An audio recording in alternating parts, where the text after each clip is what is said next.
Russia may have the distinct honor of being the only country in modern history to invade another country only to be invaded back by its own people. And not just once or twice, but multiple times. While the short-lived Wagner rebellion may not have toppled Putin, another group of battle-hardened Russians are determined to see the end of Putin's regime. This is the Freedom of Russia Legion, and they have a pretty good chance of achieving their goals. The Freedom of Russia Legion, or Free Russia Legion, was established shortly after Russia's invasion of Ukraine. Many Russians were angered over Putin's decision to initiate his special military operation, and while hundreds of thousands took to the streets, they were quickly subjugated with harsh police actions. Now the simple act of holding a blank piece of paper in public can land you in jail in Russia, and even children have been jailed for making or drawing pro-Ukrainian statements. Wagner's rebellion has only made Putin tighten his grip on the Russian people, with the Kremlin slow to roll back emergency powers granted to its police forces, such as the right to enter any home at any time and search it. This has many Russians too fearful to protest the ongoing war, but some Russians are willing to do more than protest and believe that it's up to them to use deadly force to end Putin's reign for good. Officially, they're known as Foreign Volunteer Legions, but multiple all-Russian or mostly Russian groups have formed in the wake of Putin's invasion. The most well-known of these are the Russian Volunteer Corps, which harbors some disturbing far-right ideologies, and the Freedom of Russia Legion, which seeks to restore true democracy to Putin's corrupt kleptocracy. The enemy of my enemy is my friend, though, and the two groups share similar aims, at least for now.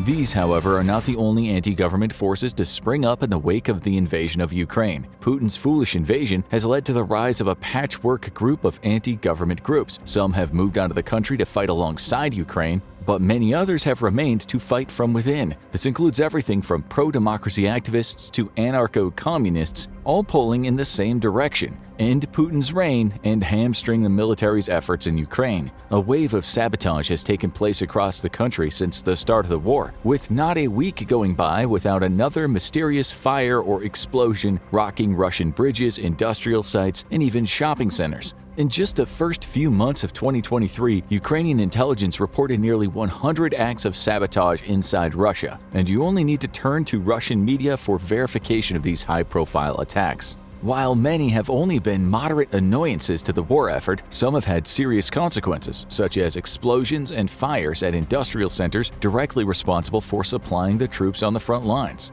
As explained by the Free Russia Legion itself, the effort to overthrow Putin and stop the war is largely decentralized, with only an estimated 50% of the attacks being coordinated between the various groups. Anti-government groups have largely carried out independent operations, and Russian partisans as well as Ukrainian intelligence have been all too happy to aid them by publicly publishing manuals on everything from guerrilla tactics to the fabrication of homemade explosives. There is nothing that the American CIA loves more than to see Russian targets burn, and it's rumored that groups like the Free Russia Legion and others have enjoyed support from America's most clandestine services. It's exactly the decentralized nature of the ongoing wave of attacks that have made it so difficult for Russia to stop them. The nation's internal security services have been scrambling to identify groups it now labels as terrorists and neutralize them, but the ongoing campaign has turned into a giant game of whack-a-mole for the Russian authorities, with few, if any, links between the groups. Bashing one down doesn't do anything to stop another two from popping up in its place. It's guerrilla warfare 101, and Russian resistance fighters have proven apt pupils. The Free Russia Legion, however, is a cut above these domestic insurgent groups. Its true numbers are unknown, but believed to be around 500 to 1,000 fighters, and the group claims that it has thousands more in the training and equipping pipeline. They've also been boasting about their equipment, showing off armored vehicles, man-portable air defense missiles, anti-tank weapons, and artillery, and they're not lying either, with at least 2 tanks confirmed to be spearheading the assaults of the Belgorod region in late May by the Free Russia Legion and the Russian Volunteer Corps. For many, the question is, how did this group of Russian partisans get their hands on American anti-tank missiles and vehicles, to which the Free Russia Legion has jokingly answered that they bought them from local department stores. The answer was in direct relation to Putin defending his position that he had no links to the allegedly independent guerrilla fighters who invaded Crimea and helped secure it in 2014, equipped with a wide range of Russian military equipment. The Free Russia Legion has largely been confined to fighting along the Bakhmut axis since August of 2022, but toward the end of spring left the region to prepare for an infiltration into Russia itself. Whether they planned this on their own or were influenced by Ukrainian or Western intelligence is unknown, but what is known is that Russia has left its borders with Ukraine criminally undefended. That's because Russia's counting on Ukraine not wishing to anger its Western allies, who have repeatedly stated they do not support any military operations on Russian soil itself, and have given weapons with the stipulation that they not be used inside Russia. The fear, of course, is that such attacks would provoke more imaginary escalation, though there is significant reason to fear that a major incursion into Russia by the Ukrainian military would result in Putin using nuclear weapons. That's because it turns out that Russia is so dependent on Ukraine's promise not to cross its borders that it's not defending them at all.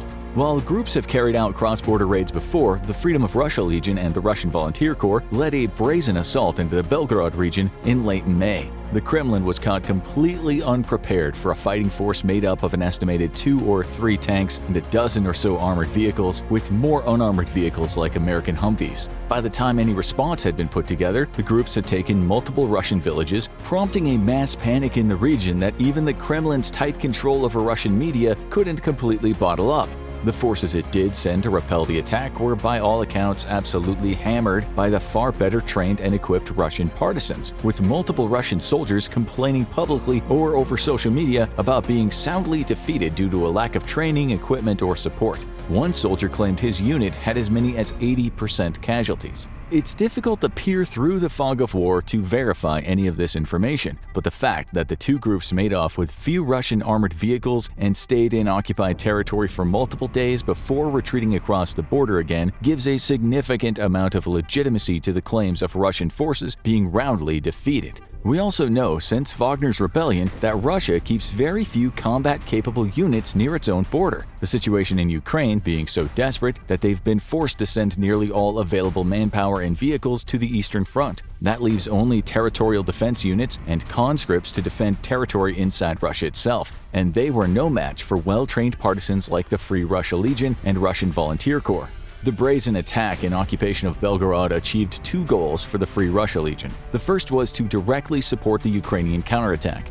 The group has publicly stated that they have 2 ultimate goals. The first is to create a buffer zone on the Ukrainian border, thus denying Russian forces the ability to launch long-range attacks into Ukraine from territory that Ukraine is denied from attacking by its Western allies. Creating this buffer zone along the north of Ukraine would significantly cut into Russia's ability to fire short-range missiles at Ukrainian cities like Kyiv and have a dramatic impact on limiting civilian casualties. It would also allow Ukraine to move more of its Western air defenses near the front, where they are badly needed. The group's second goal is to march on Moscow itself, but currently they lack the numbers. Judging by Vladimir Putin practically begging Wagner on Russian television to stop their march on Moscow, though, the Free Russia Legion only needs a few thousand more soldiers to achieve this goal. But getting those soldiers is what the invasion of Belgorod was meant to help with, because the brazen multi-day occupation put the Legion on the map and proved that it's a capable fighting force. It also proved that inside his own borders, Putin is far weaker than many Russians unhappy with his regime might realize. Since the attack, the Legion claims that recruitment has skyrocketed.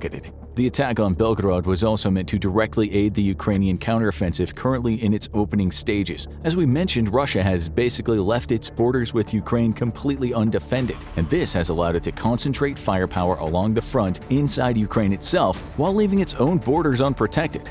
The Russian Volunteer Corps and Freedom of Russian Legion's attack into Belgorod, though, proved that the border was porous and there were some groups out there willing to fight on Russian soil.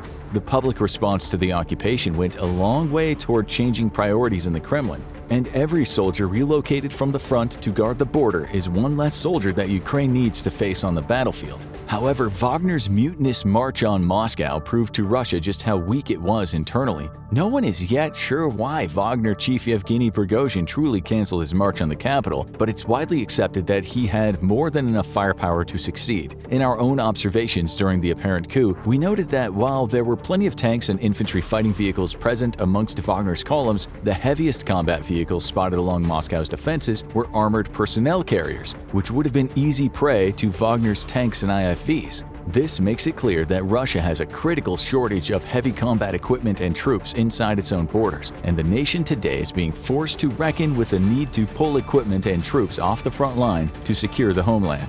The Free Russia Legion has promised even greater operations to come after its success in May, and appears to be in a state of preparing for said operations thanks to an influx of volunteers. For its part, Ukraine has worked to keep information on the Legion largely under wraps to help protect the identities of its fighters and any family members back home from reprisal by government authorities. However, the unit has been fighting since August in Ukraine, even though Ukraine itself has been hesitant to give the group much credit given their Russian origin.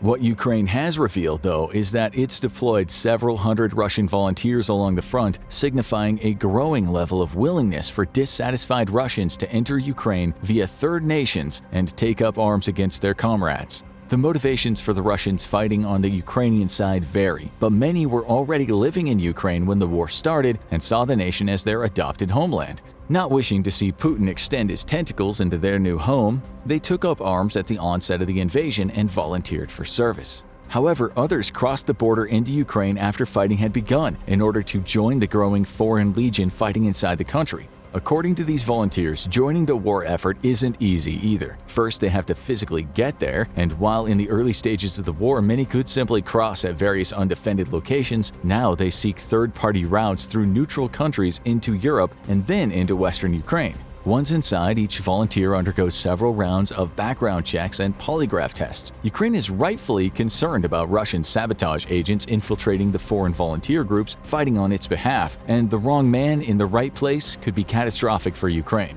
Distrust runs very high, and multiple attempts to penetrate the volunteer services by Russian agents have been confirmed. What should be worrying Putin the most, however, is that a growing number of Russians fighting on Ukraine's side are deserters from the Russian army itself. These soldiers are often demoralized from fighting in a war that they didn't ask for and see no justification in. And both the cruel and inept nature of the Russian military only fueled their desire to get away at any cost, even if it meant fighting against their comrades. Sometimes these deserters bring gifts with them too, and we have numerous confirmed reports of Russian deserters joining Ukraine's side alongside tanks and other armored vehicles they bring with them. As Putin's disastrous war turns against him, the ranks of groups like the Freedom of Russia Legion grow, and the Wagner rebellion proved just how many Russian citizens are very willing to support a coup against Vladimir Putin's dictatorship. The next operation by the Free Russia Legion may just be the one that ends the war by ending Putin himself. Now go check out Top General Reveals Why Russia Failed in Bakhmut, or click this other video instead.